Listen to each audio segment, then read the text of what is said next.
And just like every other nerd out there, fans of Venom deserve a seat at the nerd table. And the fans seem to like it, but again, the critics don't like it as much. So, where is that disconnect? And it's got to be something more than the special effects are cool or the action scenes were fun. Hey, welcome everybody. My name is Greg, and on this channel, I defend all the nerdy movies and TV shows that you like that the internet says you shouldn't, because on this channel, your fandom matters. One of the first things that jumped out to me was how awesome the opening scene was. You know what it reminded me of? It reminded me of how Venom was introduced in Spider-Man the Animated Series. Actually, looking at the credits, J. Jonah Jameson's son was one of the astronauts. So again, a cool little tie-in to Spider-Man. And I just thought it really established the horror element of this movie, which popped up throughout, which I really enjoyed. And that's kind of the way you should be portraying Venom, in a monster movie type of style. I really like how they establish Eddie Brock, how he doesn't really seem to be a traditional journalist, how he's a little bit more eccentric, he's a little bit off the beaten path, and so he has his own little, almost like investigative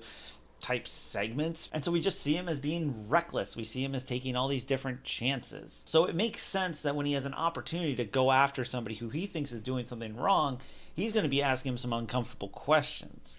And I also like how they establish that Eddie Brock really just wants to get to the truth, of course, for these higher moral ends, but he's able to do some immoral things to get there, such as breaking the trust of, I guess, his fiance. And when Eddie is fired from his job and we actually see him kind of struggling on his own, I actually like that it didn't just happen within a week. I'm glad that they actually gave time for this movie to show that time is passing, and that science takes time to discover things, because that's when they get the symbiotes into the lab to study. And I think it works well, especially when you're trying to get the villain symbiote Riot back to Carlton Drake. And I actually want to say that the renegade scientist Dora Skirth, it actually makes a lot of sense for her to approach Eddie and not take the risk herself. I mean, whistleblowers, go to the press all the time to expose the problems of all sorts of companies. So it makes sense for her to appeal to him and to actually take a risk on him, because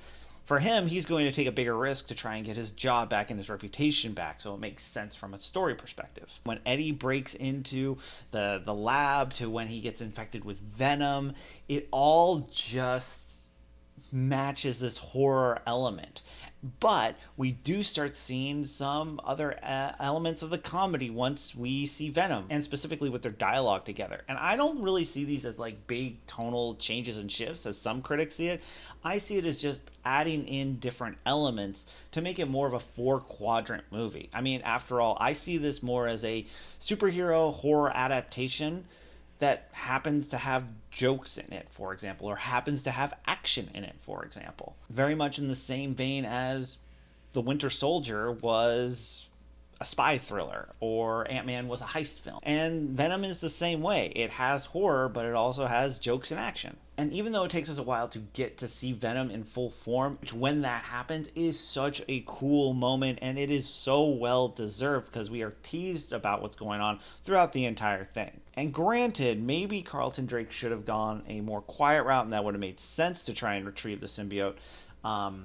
But overall, makes sense that they eventually would, be a little bit more reckless. I mean, after all, sometimes these big companies hold a lot of sway and power, and they can get away with certain things. All the critics seem to agree that the interaction between Eddie Brock and Venom are great, and I really like that, because I really love that the focus became really on their relationship once we got that established. And I actually thought those were the moments that worked the best in this movie, even if the third act felt a little bit rushed. It's a comic book movie, so we tend to get these third acts anyway. And I actually didn't have a problem with all of it being at night and with these being dark characters, because I thought the lighting worked well, that I could actually distinguish what was happening basically throughout the whole fight. I also thought Carlton Drake was a pretty interesting villain, or at least there was the skeleton of something being interesting there about trying to save humanity through the symbiotes.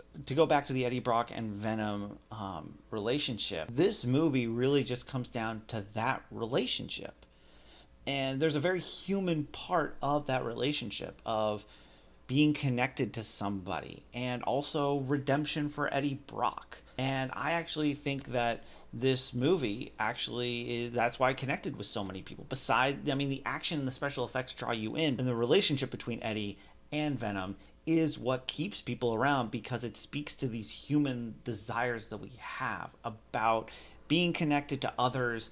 And then also, again, Eddie getting his job back, proving that he is actually a good journalist and that he wants to do the right thing. The story of the redemption is a very American ideal and American story that we all aspire to, and we admire that. And to me, that's what really makes this movie great, and that's what that relationship spoke to. And it spoke so loud to audiences that it made people really like this movie, even if there were other flaws with it. And it reminded me of, well, not perfectly, but the connection, and that close connection reminded me of some of the friendships I have. And honestly, during this pandemic, it was really nice to see that on screen.